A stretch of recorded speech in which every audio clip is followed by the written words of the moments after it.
जगन्नाथ। आज चलतु जानिबा मनुष्यर इच्छा केते प्रकार और कौन कौन। मनुष्यर चारि प्रकार इच्छा रही है, यथा धन, धर्म, भोग और मुक्ति पाइबार इच्छा। प्रचलित भाषा रे यही चारोटी इच्छा को अर्थ, धर्म, काम और मोक्ष कहुए। अर्थ धनर अन्य नाम अर्थ। अर्थ दुई प्रकार, स्थावर और जंगम।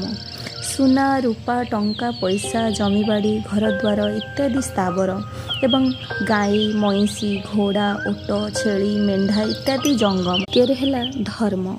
सकाम बा निष्काम भाव में जो यज्ञ, तप, दान, व्रत, तीर्थ इत्यादि शुभाशुभ कर्म करा जाए ताहाकू धर्म कहते।